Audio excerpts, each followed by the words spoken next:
Welcome to Everything Business Consulting, a podcast dedicated to business consulting success. It's for those of you who already are a business consultant and you want to improve your skills, are an accountant and want to offer consulting services, or you may be an ex-corporate who wants to get out of the rat race and become a self-employed business consultant.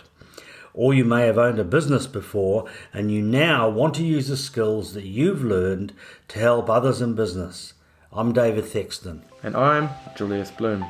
Everything Business Consulting is brought to you by ConsultX, a global business consulting company that has everything you require to become a successful business consultant or offer consulting services in your existing professional firm. If you'd like to find out more, visit consultx.com. Diving into today's topic, David, we're going to talk about the types of clients you can successfully work with as a business consultant. Now, you should use this, the information in this podcast as a bit of a guide to finding the best and the easiest types of clients when you're starting out in your consulting business. And there will be some hints in there as to where you might want to go in the long term. We're going to break this down into 3 different areas to cover off today. The first, we're going to look at businesses you can consult to by their size, then businesses you could consult to broken down into their different industry types, and finally, consulting by the need for help of the businesses you're working with. And just to clarify, when we work with a business, we typically work as a business consultant across the entire business, not specifically in one particular area. Isn't that right, David? That's correct. Yes, we do. All right, now starting at business consulting based on size, David, do you want to tell us the pros and cons and what we would look at starting with the smallest business, a startup? Well, a startup is generally a business that is brand spanking new, and the owners of that business, they have a desire to go into business and they want to get all of the things, all of the benefits that you get out of owning a business. They've seen other people do it and they've saved some money up, or they can borrow some money or something like that, and they decide they're going to change their lifestyle completely from working for somebody else into owning their own business. So the problem is that they don't know how to run a business. Mm-hmm. So they have the money, they have an idea of what industry they're going to go into, and whether they're going to be a retailer or a manufacturer, and they get going, but they have way more confidence than what they've got in ability, essentially, and the Dunning-Kruger effect. Yes. If you haven't heard of that, look up the Dunning-Kruger effect. Yeah, well, there's a primitive version of that which is called Battleship Ambitions and Rowboat Ability, which is a little bit of fun there. But anyway, that's what it is, and they really want to do well, but the government has given them a license. They have no tests, no training. They just jump straight into it.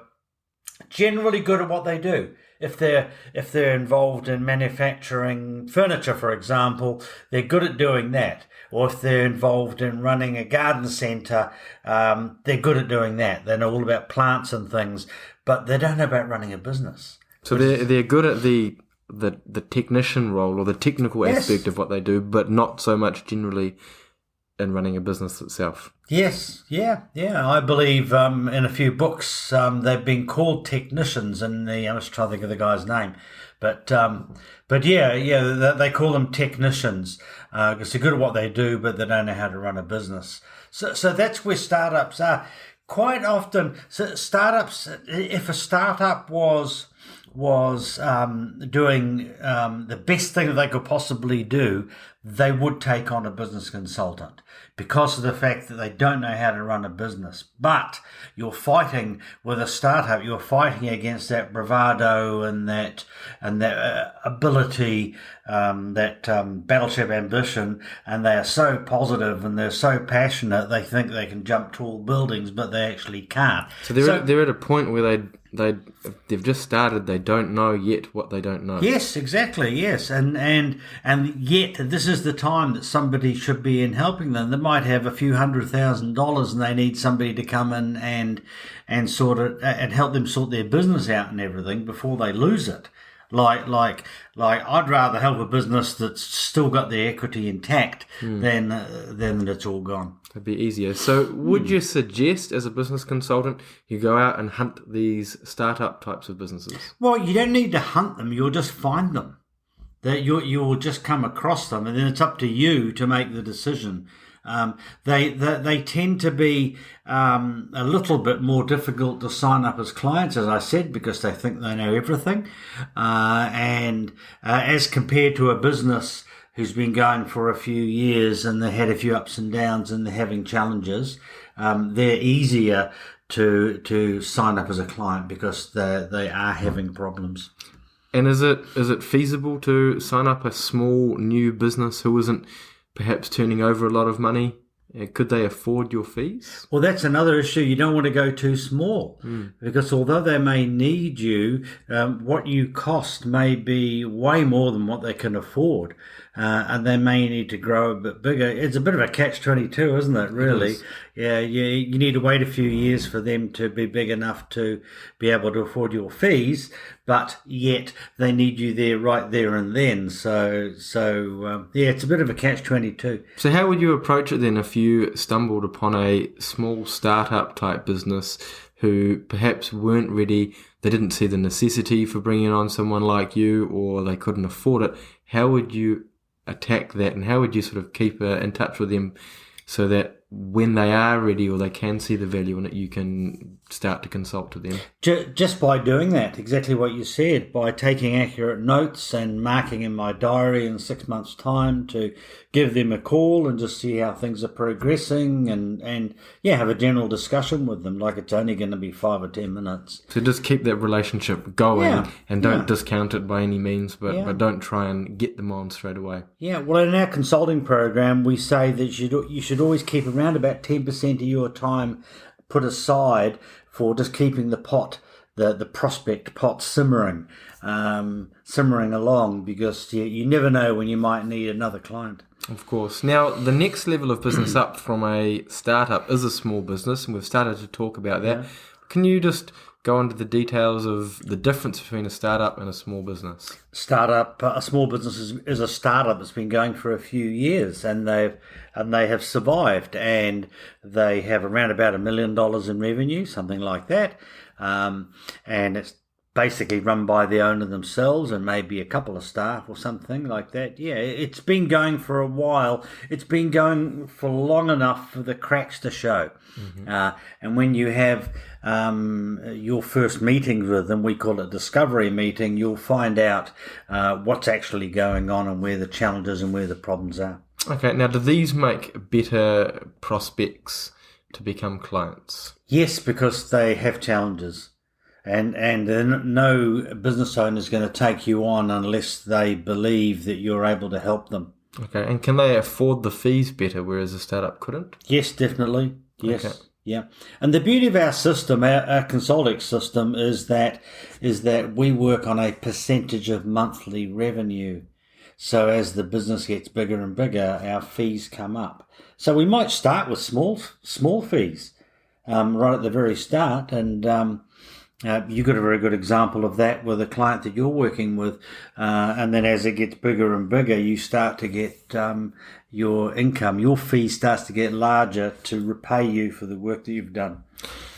If you're not familiar with the way that we like to structure our contracts and agreements with the growing fee structure, I'll put a link in the podcast show notes to the podcast that actually goes into that in greater detail. That's good, yeah.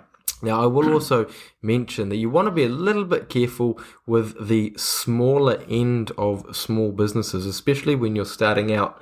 A pitfall can be to sign up, because they're relatively easy to sign up, a whole raft of small businesses. And if although their revenue and your income might grow over time, you don't want to have the problem where starting out as a consultant, you're actually not earning that much because they're too small. So definitely, we typically say around or above the $1 million mark is kind of the base, but you could have a couple a little bit smaller than that, but you don't want to have too many, definitely. No, you'd need to personally believe that you can grow them very quickly. That's important. And also, some consultants that join us do take on some smaller clients just for practice, like $600,000, $700,000 just for practice, and they don't charge as much as they normally do.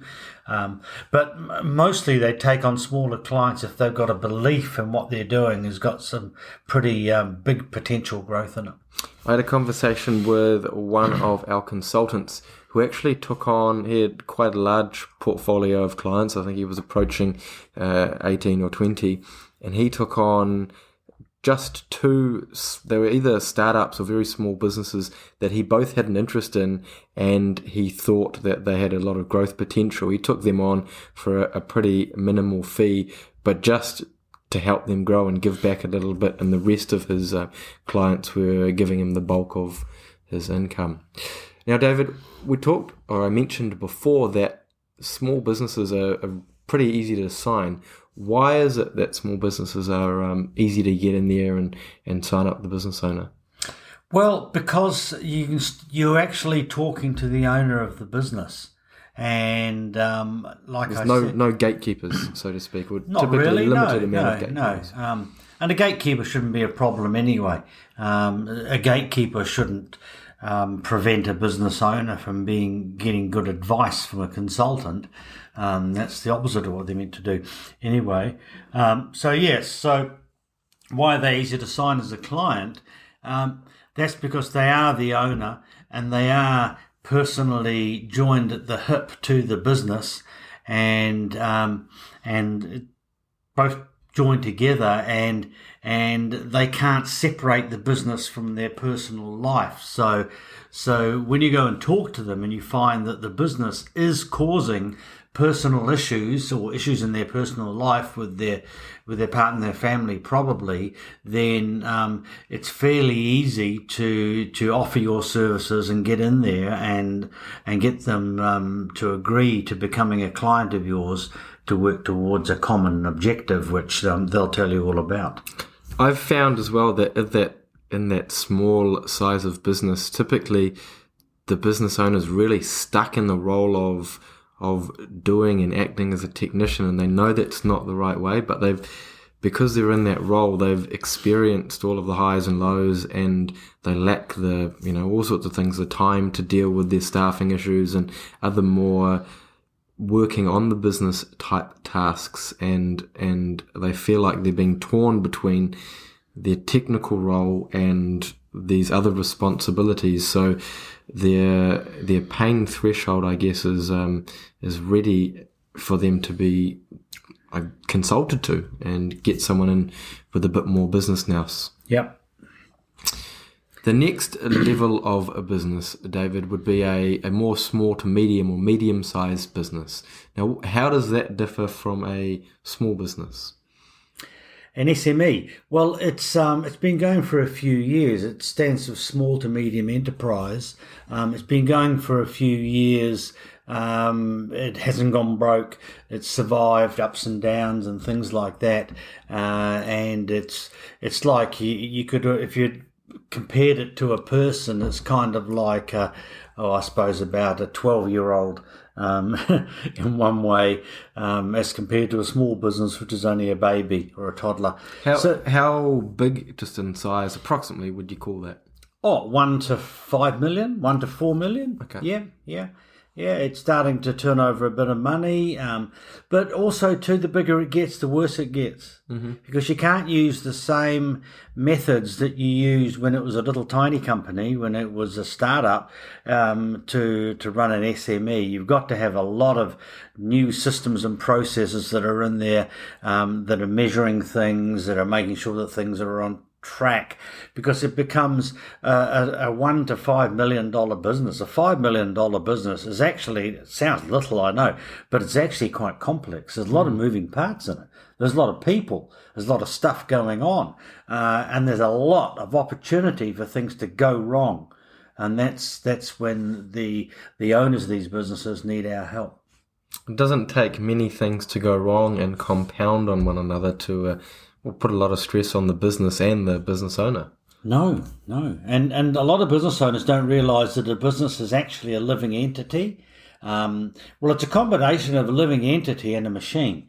Actually, the living part of it is the people, as your employees, and the machine part is all the systems and processes that need to be operating to their best, for the business to be successful. Okay, and talking about the fees you could charge to a SME-sized business, how do they compare to a smaller business? They're better.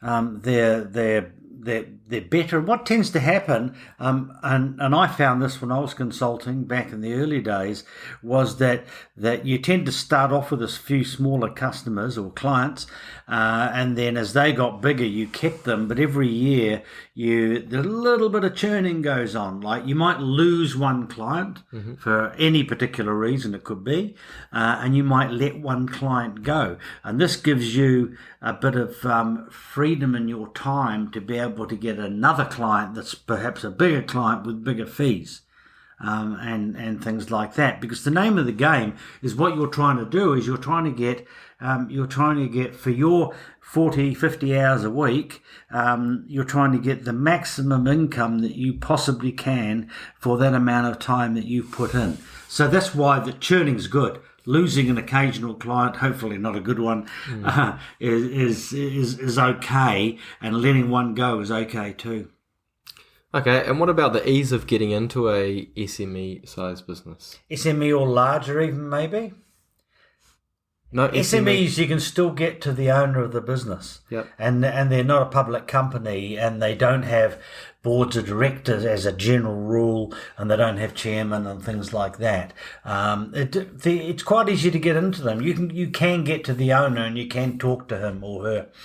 Would the SME, would that be kind of the pinnacle of where it's fairly easy to get in and fairly fast still, and you can still earn a good income off them, fairly good income? Is that kind of the I guess the medium point?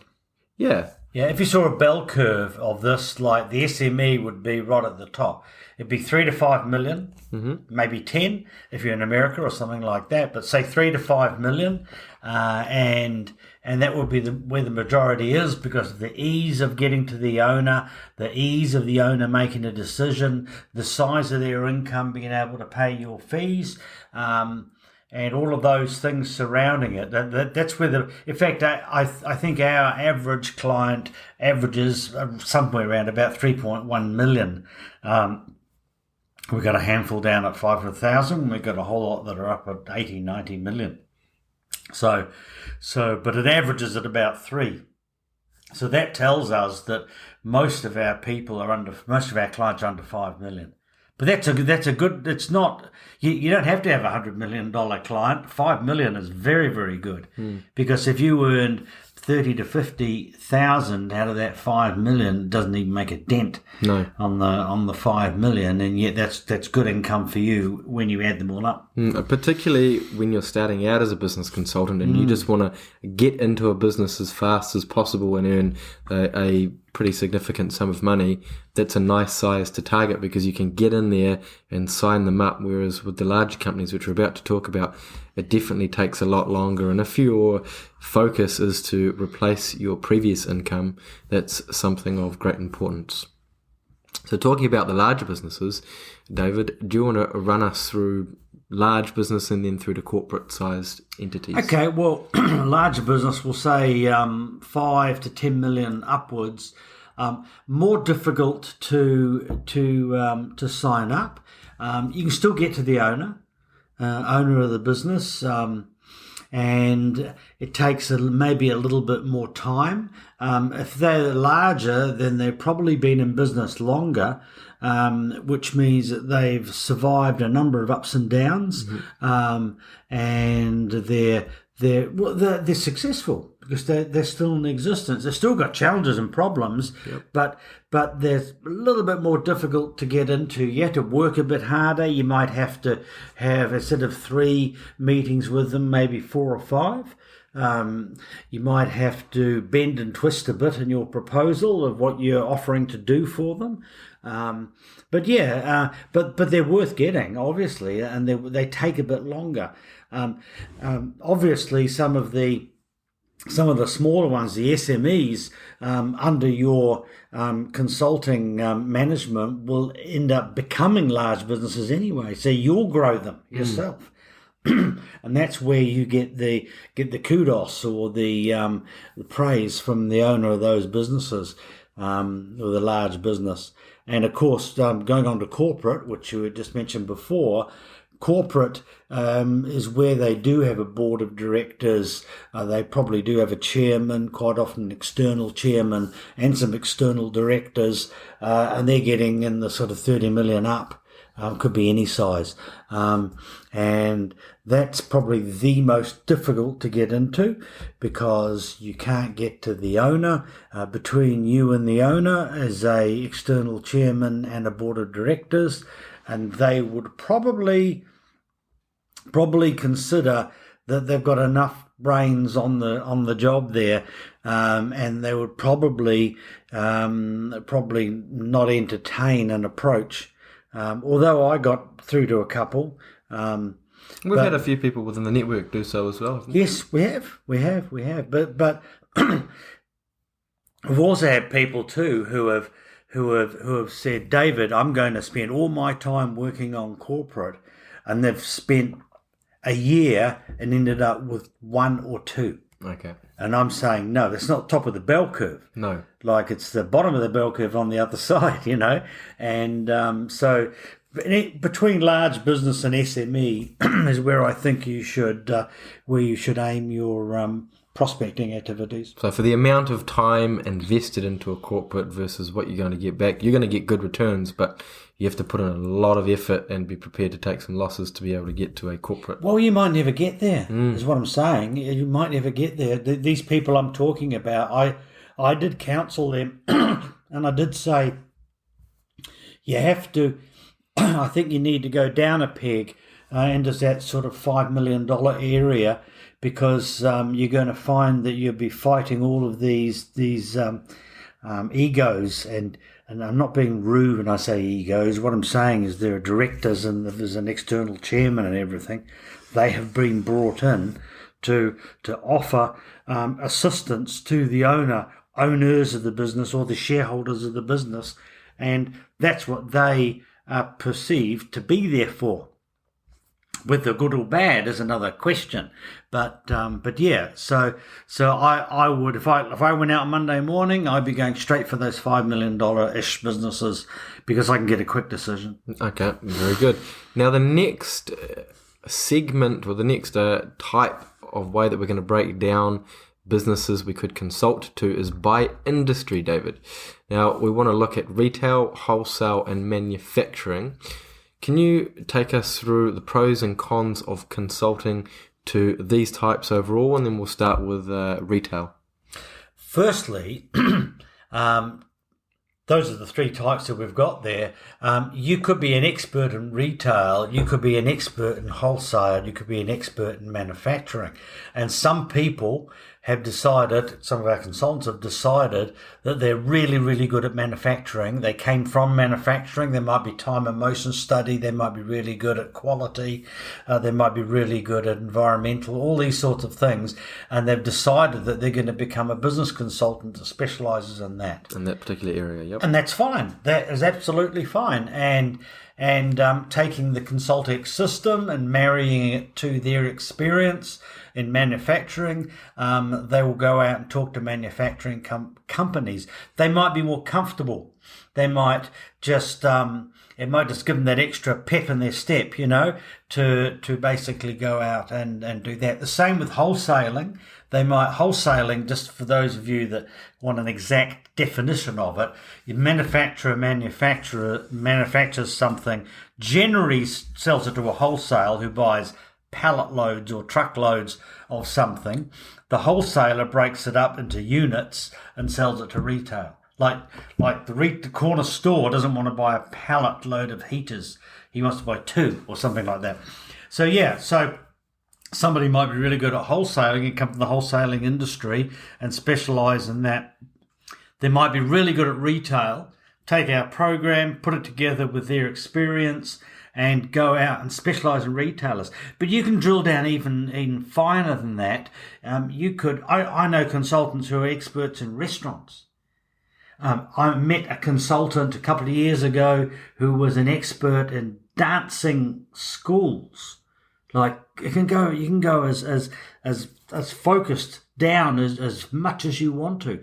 I met a person who was an expert in pens, fountain pens. He owned a fountain pen business, and he consulted to people all around the world through the internet on pens. People that collect pens or things like that, who run businesses doing that.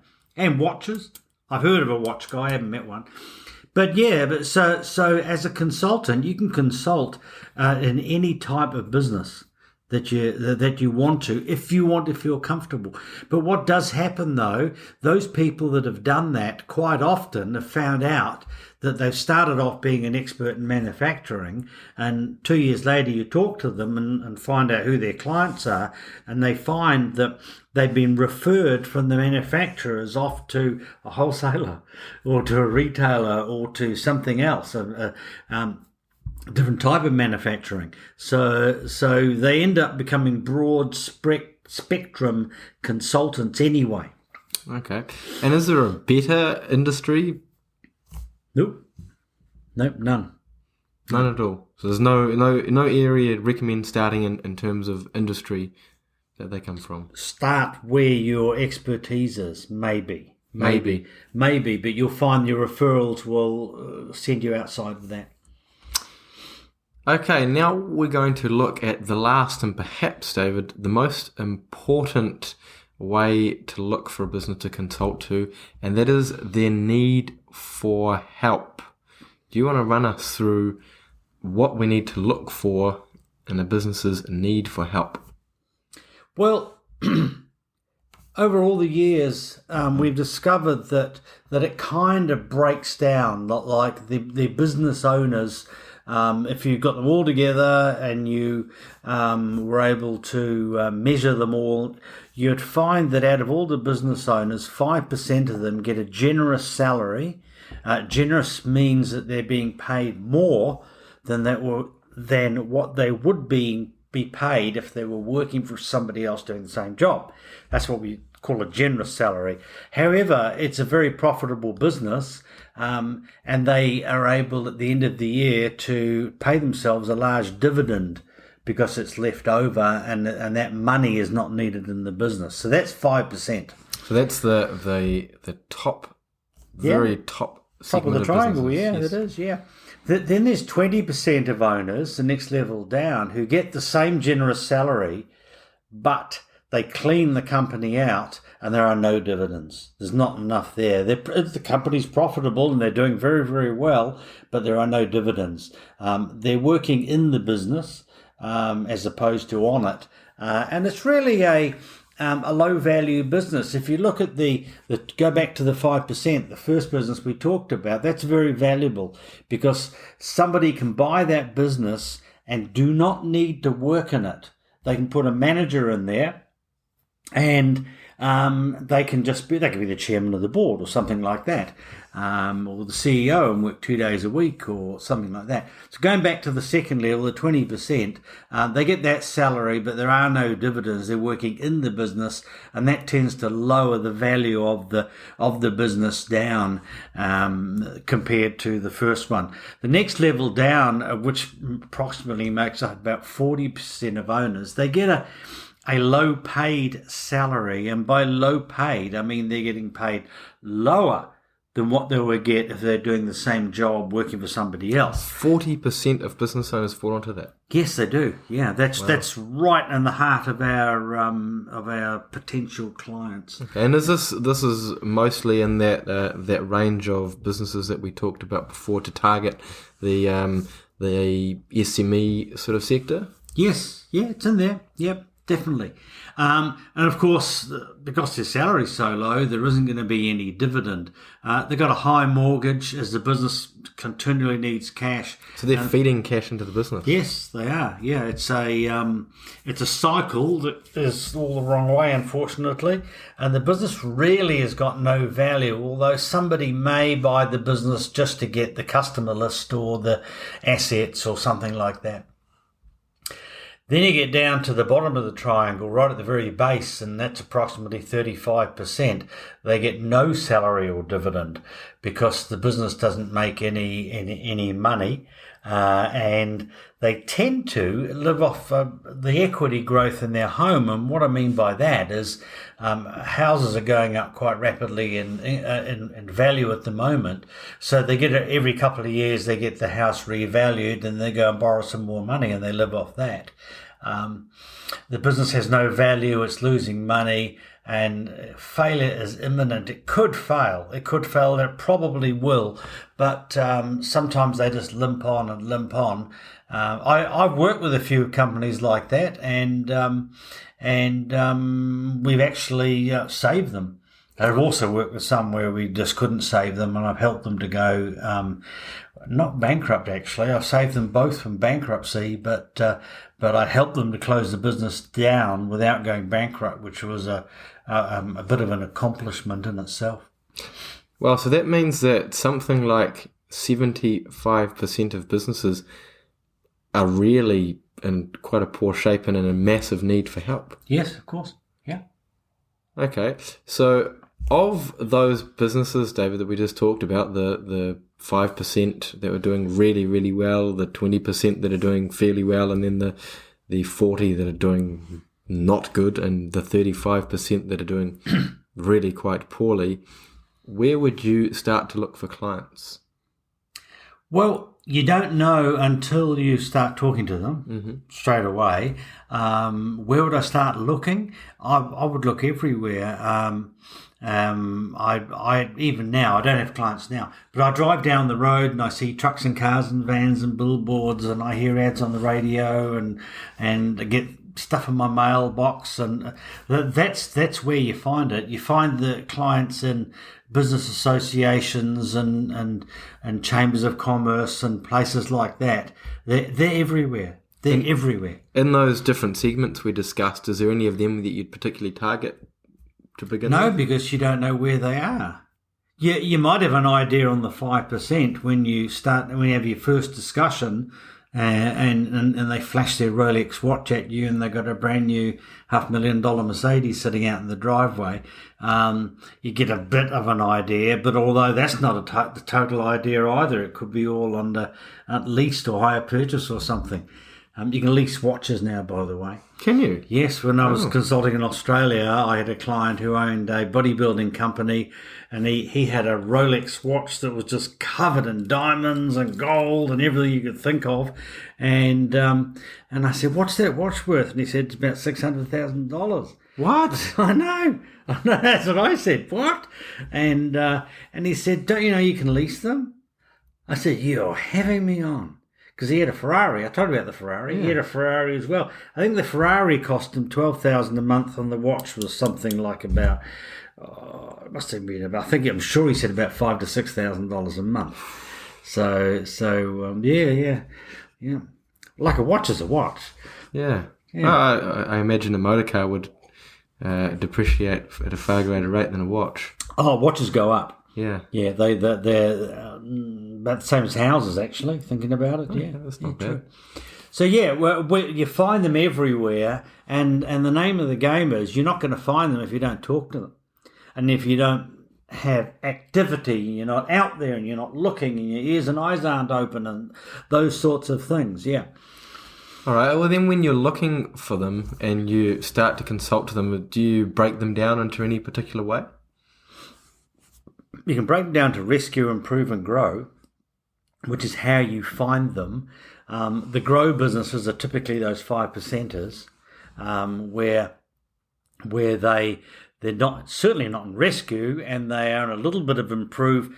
It's probably a combination of improve and grow when you're the 5%ers, because they can always grow and they can always improve. They don't think they can improve, but they can in there. But you typically find people in that improve, in that centre position, I suppose you'd call it. And that's where many things can be improved. And once you've improved it, you can grow. If you can imagine that even some clients that you take on that are in rescue, your job is to get them from rescue to improve, and then get them from improve to grow. So get them out of the fire, basically, and start to improve them and then grow them. Yeah, save them essentially, and then improve them. So that's how when you're working with a business, how you look at it. You want to make sure that they don't need to be rescued, and if they do, you rescue them, and then look at improving all aspects of the business, I guess. And yeah. Once everything's running smoothly, really try and grow it. Yes, of course. Wonderful. Well, that's been a very informative discussion, David, and I think I've got a much better idea of the types of businesses you could consult to and where to start looking for them, and what you could even do when you start working with them, the rescuing and the improving and the growing. So I hope that our listeners today have gained some valuable insights, because I know that I certainly have.